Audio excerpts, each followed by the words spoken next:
la verdad que un gusto poder volver a vernos, volver a estar, aunque sea de esta manera, aunque nos veamos por WhatsApp, bueno, poder reunir a nuestro comité ejecutivo con bueno, la asistencia tan importante de tanta cantidad de compañeros y otros que se van sumando con el paso de las horas, en este esfuerzo que estamos haciendo cada uno de los miembros del comité para poder estar aquí participando. El desafío que nos pusimos en el último comité ejecutivo, que era decir, bueno, en esta situación nueva, especial de la pandemia, ¿cómo hacíamos las organizaciones nacionales e internacionales, como el caso del CLATE, cómo hacíamos para no quedar paralizados? Lo que fue el primer desafío que tuvo todo. Es decir, bueno, ¿qué pasaba? ¿Cómo es el sindicalismo cuando el grueso de la clase trabajadora quedan recluidos en sus domicilios, se cierran nuestros lugares de trabajo, excepto los lugares de la primera línea, salud, servicios municipales, pero la mayoría de nuestros lugares de trabajo, la gente se la envía a su domicilio a tratar de resolver por una nueva modalidad, una modalidad que la teníamos desconocida, no estábamos preparados para llevarla adelante. Bueno, creo que las actividades desarrolladas durante este año, 20 y lo que va del 21, tanto a nivel de la organización CLATE, la organización internacional, pero reflejando lo que ocurre con cada una de nuestras organizaciones en nuestros países, que gracias a que tenemos una red de comunicación nos permite ver qué está haciendo los otros compañeros, que eso nos permite ir compartiendo entre todos y todas, y creo que hemos tenido, a pesar de la pandemia, un año de altísima actividad sindical. Así que bueno, este fue, creo que el logro más grande, que no nos hayan paralizado.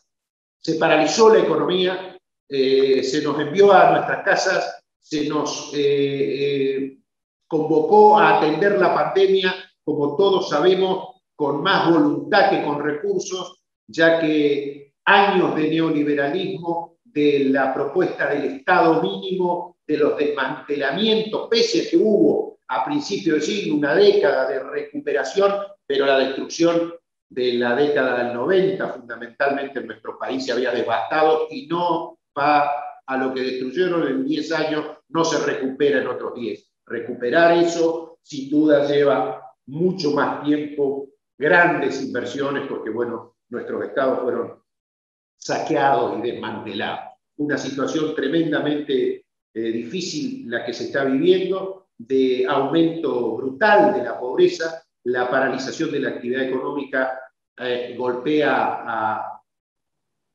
a gran parte de la población. A pesar de todo, hubo y hay luchas tremendamente importantes. A pesar de la pandemia, el pueblo chileno, y solo por poner algunos ejemplos, ni hablar, y los compañeros dan el informe, la lucha tremenda que se está librando en Colombia, la lucha que se ha librado del pueblo haitiano, la lucha de los compañeros y compañeras del Perú. Es decir, la no paralización, el no detenernos como pueblos durante todo este tiempo me parece que es uno de los hechos destacables. Es decir, la clase trabajadora, nosotros como parte de la clase trabajadora, nuestros pueblos, han continuado este proceso de lucha en un momento muy complejo, en un momento en que se puso en la superficie las injusticias, la desigualdad de nuestra región, las erradas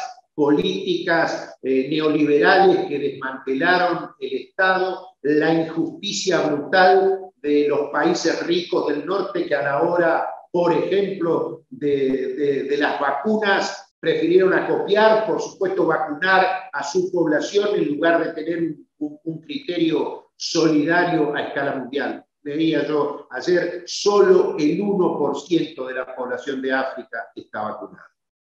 Y esto no es una casualidad, esto es las políticas de desigualdad, de dominación, de coloniaje que siguen sosteniendo las potencias centrales y, por supuesto, sus multinacionales.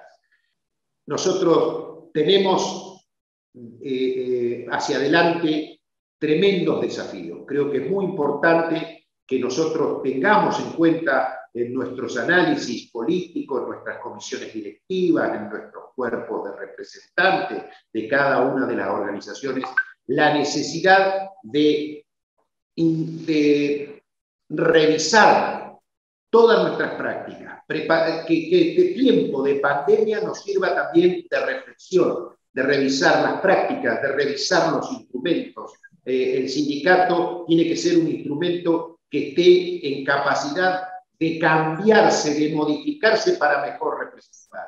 Es decir, esto que se habla de la autorreforma sindical es algo que nosotros tenemos que ir a ver. Si cómo preparamos nuestras instituciones, cómo nuestras instituciones se preparan para la representación en situaciones mucho más complejas que las que hemos vivido, situaciones nuevas, situaciones particulares que van a necesitar una representación. Si muchos compañeros, si se logra superar esta pandemia, cómo se supere, cómo quede la situación en el mundo y cómo sea la actividad de los seres humanos a partir de que se logre vacunar a la población, cómo va a ser esa vuelta a esa nueva normalidad, cuáles van a ser las situaciones en las que vamos a quedar, y bueno, cómo el sindicato se prepara. Es decir, hay que revisar nuestras estructuras sindicales, hay que ponerle cabeza, ponerle voluntad política a nuestras estructuras para ser capaces de reformar